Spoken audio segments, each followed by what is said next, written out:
ढानकी वार्ता, ढानकी व बंदी भागातील इत्यंभूत बातम्या। शैक्षणिक कर्जाच्या आधारे डॉक्टर बनलेल्या विठ्ठलने मानले SBI ढानकी ब्रँचचे आभार।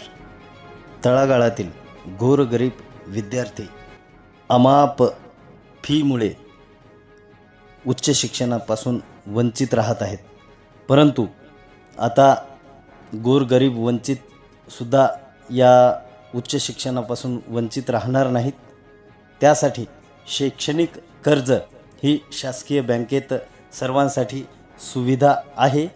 याच सुविधेच्या आधारावर घमापूर कुरळी येथील विठ्ठल काशीराम जाधव या मुलाने 2021 मध्ये SBI ढानकी ब्रँचमध्ये शैक्षणिक कर्जासाठी फाईल सबमिट केली होती। त्याची शैक्षणिक गरज पाहता त्याची फाईल मंजूरसुद्धा झाली आणि तोच विठ्ठल काशीराम जाधव आज BAMS ही वैद्यकीय पदवी घेऊन सातारा येथे नाक कान घसा तज्ञ कोर्ससाठी पात्र झाला आहे। त्याच्या गरजेच्या वेळी त्याची आर्थिक टंचाई शैक्षणिक कर्जाच्या माध्यमातून SBI ढानकी ब्रँचने दूर केल्यामुळे आज ढानकी येथे येऊन त्याने SBI ढानकी ब्रँचचे सर्व कर्मचाऱ्यांचे मनापासून आभार मानले आणि त्यांचा सत्कार केला। सरकारमार्फत सरकारी बँकांमार्फत सर्व गरजू विद्यार्थ्यांना एज्युकेशन लोनची सुविधा उपलब्ध झालेली आहे। त्याबद्दल सरांकडून जाणून घेऊयात संपूर्ण माहिती। सर, आमच्या प्रेक्षकांना एज्युकेशन लोन बद्दल आपण थोडक्यात माहिती सांगावी। नमस्कार। आता यांनी सांगितल्याप्रमाणे आता जे शैक्षणिक कर्ज आहे हे याच्यासाठी कुठलीही अट नाही ना, तुमचं इन्कम सर्टिफिकेट नॉमिनल आपल्याला याच्या म्हणजे डॉक्युमेंट म्हणून घेतो, पण त्याला उत्पन्नाची अट नाही किंवा कोणत्या कास्टची अट नाही आहे। तळागाळातील कोणी गरीब मजूर कुटुंबातील मुलगा जरी असेल, त्याची आई किंवा वडील सोबत असेल तर त्यांचं एक आपण सोबत घेतो, फक्त पॅन कार्ड दोघांचे असणं आवश्यक आहे, उत्पन्नाची अट नाही। त्यांना सोबत एक पालक जोडून विद्यार्थ्याला आपण शैक्षणिक कर्ज देऊ शकतो।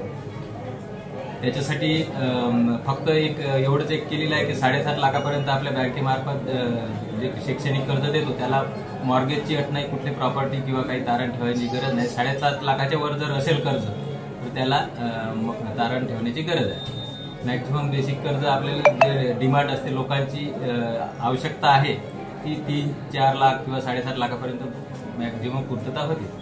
त्यामुळे ते बँकेनं तो नियम ठेवलेला आहे। तरी पण आम्ही सगळ्यांना आवाहन करतो की ज्यांना म्हणजे बऱ्याच लोकांना माहिती नाही, त्यांच्यापर्यंत ही माहिती पोहोचत नाही, तर या माध्यमातून मी सगळ्यांना आवाहन करू इच्छितो की जे पण शिक्षणापासून वंचित राहत आहे किंवा ज्यांना माहिती नाही अज्ञानामुळे, त्यांनी या योजनेचा लाभ घ्यावा, जास्तीत जास्त लाभ घ्यावा।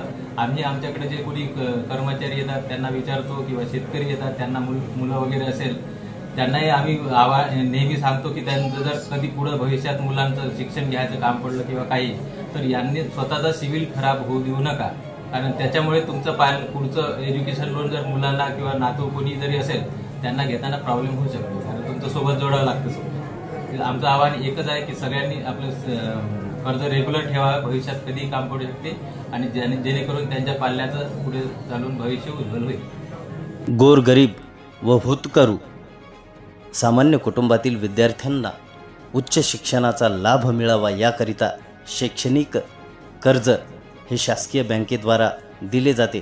त्या संदर्भात आत्ताच आपण ढानकी ब्रँचचे मॅनेजर यांची मुलाखत ऐकली, तेव्हा सर्व गोरगरीब सामान्य कुटुंबातील होतकरू विद्यार्थ्यांनी शैक्षणिक कर्जाचा लाभ घ्यावा व उच्च शिक्षण घ्यावे। ढानकी वार्ता न्यूजसाठी सुनील मांजरे, ढानकी।